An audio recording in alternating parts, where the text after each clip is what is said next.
जय पीरांदी जी सारे नो। तो अभी हम आपको लखदाता पीर जी की हिस्ट्री का दूसरा भाग सुनाने जा रहे हैं।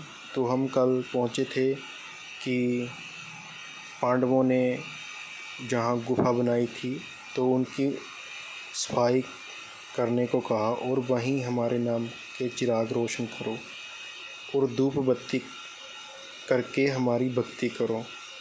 जब भी तुम हमें याद करोगे हम हाजिर हो जाएंगे। यह वचन करके लखदाता जी अलोप हो गए। लखदाता जी का हुक्म मानकर निगाइया जी ने गुफा की सफाई की और पीर लखदाता जी की सेवा में जुट गए। समय बीतता गया।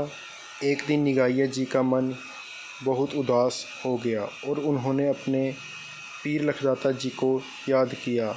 लखदाता जी प्रकट हुए और निगाइया को उदास देखकर कहा, निगाइया तू इस बियावान जंगल को देखकर उदास न हो।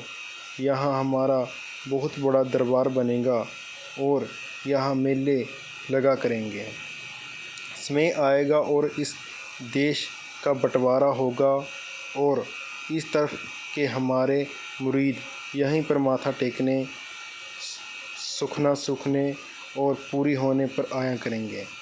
दिल ना छोड़, सेवा कर और यहीं सेवा करके तुम्हारा कुष्ठ रोग समाप्त होगा। इतना कहकर लखदाता जी अलोप हो गए। दूसरी तरफ बे औलाद दंपत्ति की फरियाद कबूल हुई और समय आने पर उनके घर एक बहुत ही सुंदर बेटे का जन्म लिया। दंपत्ति बेटा पाकर बहुत खुश हुआ। थोड़े समय बाद दंपत्ति लखदाता जी का शुक्राना करने के लिए उनके बड़े पीर निगाह जाने की तैयारी करने लगा।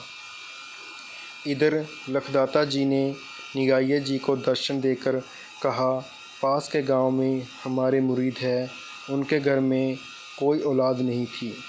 हमने उन्हें बेटे का सुख दिया है उनके और अब हमारे बड़े पीर निगाह जाने की तैयारी कर रहे हैं। तुम उनके घर जाओ और उन्हें समझाओ कि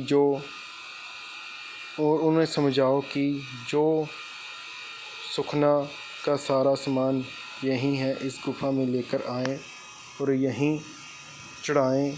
उनकी सुखना हम यहीं कबूल करेंगे। पीर जी के कहने पर निगाइया जी उस दंपत्ति के घर गए और लखदाता जी का हुक्म सुना दिया, लेकिन उस दंपत्ति ने निगाइया जी की बात नहीं माना, उल्टा उन्हें कौड़ी कहकर बुलाया और बहुत बुरा भला कह किया और घर से निकाल दिया। निगाइया जी बहुत दुखी मन से वापस गए। निगाइया जी रोते हुए लखदाता जी को याद करते हैं।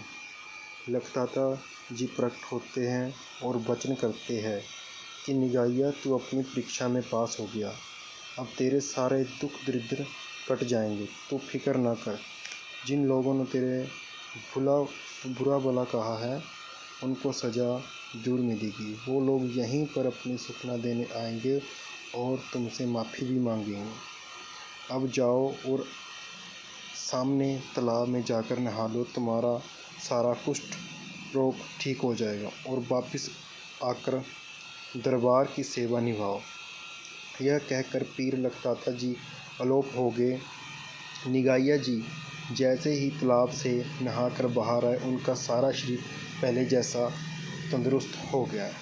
ठीक है दोस्तों, तो ये लखदाता जी का हिस्ट्री का दूसरा पार्ट था जो अभी समाप्त होता है। आप तीसरा पार्ट देखने के लिए हमारे चैनल को ज़रूर फॉलो, सब्सक्राइब और लाइक शेयर कमेंट जरूर करें। Thank you so much.